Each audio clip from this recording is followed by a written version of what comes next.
இந்த வீடியோவில் நம்ம எதை பற்றி பார்க்க போகிறோன்னா, கோர்ட் ஜட்ஜ்மெண்ட் காப்பி நீதிமன்ற தீர்ப்பு எப்படி உங்கள் மொபைலை பயன்படுத்தி ஆன்லைன் மூலமாக டவுன்லோட் செய்வது என்பதை பற்றி தான் இந்த வீடியோவில் நம்ம டீட்டெயிலாக பார்க்க போகிறோம். இதற்கு பார்த்தீங்கன்னா நீங்கள் எக்ஸ்ட்ரா ஒரே ஒரு மொபைல் ஆப் மட்டும் இன்ஸ்டால் பண்ணி ஈஸியாக டவுன்லோட் பண்ணிக்கலாம். ஃபஸ்ட்டு உங்களோட மொபைலில் ப்ளே ஸ்டோர் ஓப்பன் பண்ணிக்கிங்க. அதில் சர்ச் ஆப்ஷனில் போயிட்டு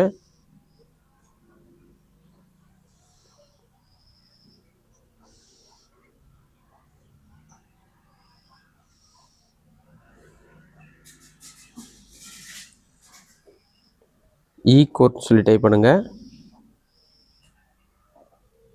கோர்ட் சர்வீசஸ் சொல்லி டைப் பண்ணுங்கள். அப்படி இல்லைனா கோர்ட் சொல்லி டைப் பண்ணி ஓகே கொடுத்தீங்கன்னா ஃபஸ்ட்டு உடனே கோர்ட் சர்வீசஸ் சொல்லி ஒரு மொபைல் ஆப் ஷோ ஆகும். இது பார்த்தீங்கன்னா ஒரு ஜஸ்ட் 10 MB தான் இருக்கும். இந்த ஆப் பார்த்தீங்கன்னா இன்ஸ்டால் பண்ணி ஓப்பன் பண்ணுங்கள். நான் ஆல்ரெடி இன்ஸ்டால் பண்ணிவிட்டேன். ஓப்பன் பண்ண பிறகு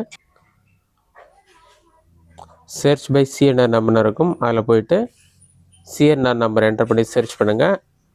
அப்படி தெரியலனா அதில் கியூஆர் கோடு இருக்கும். கியூஆர் கோடு ஸ்கேன் பண்ணி நீங்கள் கோர்ட் ஆர்டர் டீட்டெயில்ஸ் செக் பண்ணலாம். அப்படி எந்த ஒரு டீட்டெயில்ஸுமே தெரியலனா செகண்டாக பார்த்தீங்கன்னா கேஸ் ஸ்டேட்டஸ்னு ஒரு ஆப்ஷன் இருக்கும். அதை கிளிக் பண்ணிங்கன்னா கேஸ் நம்பர் என்டர் பண்ணி சர்ச் பண்ணுற மாதிரி கொடுத்துருப்பாங்க. அதுக்கடுத்து தான் பார்ட்டியோட நேம் என்டர் பண்ணி சர்ச் பண்ணலாம்.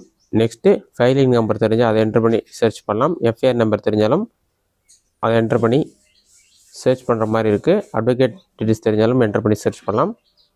ஃபஸ்ட்டு டாப்பில் பார்த்தீங்கன்னா உங்களோட ஸ்டேட் நேம், டிஸ்ட்ரிக்ட் நேம் ரெண்டுமே செலக்ட் பண்ணுங்கள். செலக்ட் பண்ண பிறகு பார்ட்டியோடைய நேம் தெரிஞ்சால் அதை வந்து செலக்ட் பண்ணிவிட்டு கோர்ட் காம்ப்ளெக்ஸ்னு இருக்கும். எந்த கோர்ட்டில் கேஸ் நடந்ததோ அந்த கோர்ட் வந்து கரெக்டாக பார்த்து செலக்ட் பண்ணிங்க. பக்கத்துலேயே வந்து அந்த ஊருடைய நேம் இருக்கும். அதுக்கேற்ற மாதிரி செலக்ட் பண்ணிவிட்டு பெட்டிஷனருடைய நேம் அல்லது ரெஸ்பாண்டன்ட் நேம் என்னவோ அதை பார்த்து கரெக்டாக என்டர் பண்ணிவிட்டு ரிஜிஸ்ட்ரேஷன் பண்ண இயர் என்னவோ கோர்ட் எந்த இயரில் நடந்ததோ அந்த இயர் என்டர் பண்ணிவிட்டு இதில் பெண்டிங் டிஸ்போஸ்ட் போத் சொல்லியிருக்கும். நீங்கள் வந்து போத்ன்ற ஆப்ஷன் வந்து செலக்ட் பண்ணிவிட்டு கோ ஆப்ஷன் வந்து கிளிக் பண்ணுங்கள். கோ கிளிக் பண்ணிங்கன்னா ஒரு 5 செகண்ட்ஸ் லோட் ஆகும். லோடாகி கம்ப்ளீட்டாக வெயிட் பண்ணுங்கள். லோடாகி கம்ப்ளீட் ஆன பிறகு total number of court complex சொல்லி கொடுத்துருப்பாங்க. அது கீழே பிரின்சிபால் டிஸ்ட்ரிக்ட் கோர்ட் கடலூர் சொல்லிவிட்டு டீட்டெயில்ஸ் எல்லாமே இருக்கும். நீங்கள் அதை ஒரு கிளிக் பண்ணிங்கன்னா அந்த ஏரியாவில் நடந்த கேஸ் டீட்டெயில்ஸ் எல்லாமே இருக்கும். ஃபஸ்ட்டு கேஸ் நம்பர் இருக்கும். நெக்ஸ்ட்டு பார்ட்டி நேம், யார் யாருக்கும் கேஸ் நடந்ததோ அவங்களோட நேம் மெசஸ் கேஸ் போட்டவங்க நேம் அந்த மாதிரி டீட்டெயில்ஸ் இருக்கும். நீங்கள் வந்து அந்த நம்பரை கிளிக் பண்ணிங்கன்னா கேஸோடைய டீட்டெயில்ஸ், கேஸோடைய ஸ்டேட்டஸ் இந்த மாதிரி விவரங்கள் எல்லாமே கொடுத்துருப்பாங்க. இது மட்டும் இல்லாமல் கியூஆர் கோட்னு ஒரு ஆப்ஷன் இருக்கும். அதை கிளிக் பண்ணிங்கன்னா இந்த கேஸ்க்கான கியூஆர் கோடு ஓப்பன் ஆகும். அந்த கியூஆர் கோடை ஸ்கேன் பண்ணி நீங்கள் டீட்டெயில்ஸ் ஃபுல்லாக தெரிந்து கொள்ள முடியும். அடுத்ததான் ரெஸ்பாண்டன்ட் அண்ட் அட்வொகேட்னு ஒரு ஆப்ஷன் இருக்கும். ரெஸ்பாண்டன்டோ அட்வொகேட்டரோ அவங்களோட நேம், ஆக்ட்ஸ் என்ன செக்ஷனில் கேஸ் ஃபைலாக இருக்குன்னு சொல்லி அந்த டீட்டெயில்ஸ், கேஸ் ஹிஸ்ட்ரின்னு சொல்லி கொடுத்துருப்பாங்க. எத்தனை வருடமாக கேஸ் நடைபெற்று வருகிறதுன்னு சொல்லி அந்த விவரங்கள் எல்லாமே இருக்கும்.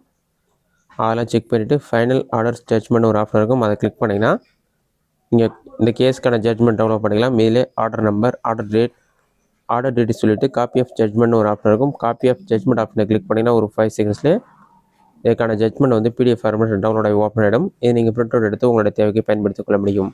இந்த மெத்தடை பயன்படுத்தி கோர்ட் ஜட்ஜ்மெண்ட் இலவசமாக நீங்கள் டவுன்லோட் பண்ணிக்கலாம். இந்த வீடியோ உங்களுக்கு யூஸ்ஃபுல்லாக பண்ணிக்கிறேன். இந்த வீடியோ பிடிச்சிருந்தா லைக் பண்ணுங்கள். வேறு டவுட் இருந்தால் கமெண்ட் பாக்ஸில் கமெண்ட் பண்ணுங்கள்.